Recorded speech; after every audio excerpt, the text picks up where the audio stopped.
दो देशों के बीच आर्थिक विकास को बढ़ावा देने के लिए ताइवान और भारत के बीच द्विपक्षीय सहयोग ने निवेश और विकास के लिए आकर्षक गंतव्य बनने में भी मदद की है। दोनों देशों के बीच ताइवान एक्सपो एक प्रमुख पहल है जो दोनों देशों के बीच में द्विपक्षीय व्यापार को सुविधाजनक बनाने में एक महत्वपूर्ण मंच के रूप में भूमिका निभाते हैं। बता दें कि 2024 में जनवरी से मई तक के समय में ताइवान से भारत में चिप्स का सबसे ज्यादा निर्यात हुआ है, जिसकी मात्रा करीब $1.18 बिलियन है। निर्यात में ये वृद्धि 39.4% के दर से हुई।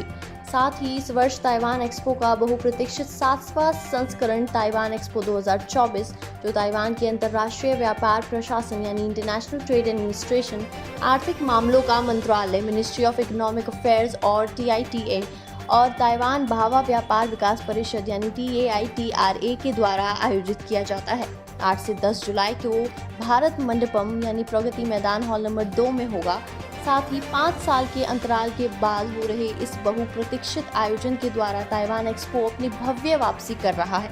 बता दें कि प्री एक्सपो प्रेस कॉन्फ्रेंस में लगभग 50 मीडिया आउटलेट्स के संवाददाताओं ने भाग लिया।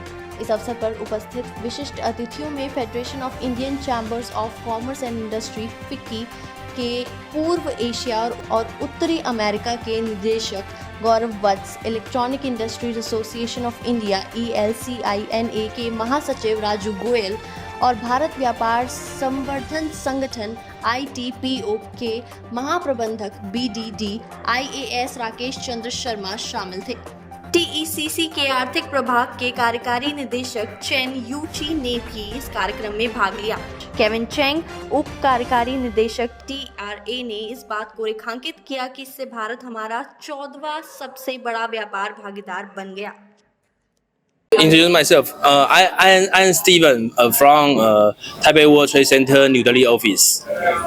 Sir, please tell us something about today's event. Today's event is we rising curtain of our coming exhibition. It's called Taiwan Expo, and this Taiwan Expo we will have 100 plus Taiwan-based companies come to India, and it will happen on 8 to 10 July.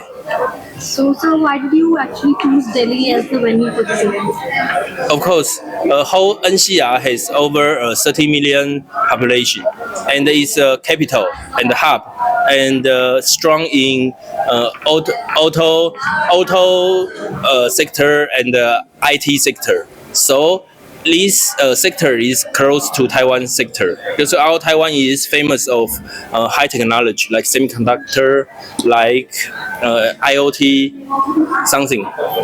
Yeah. Thank you. Thank you.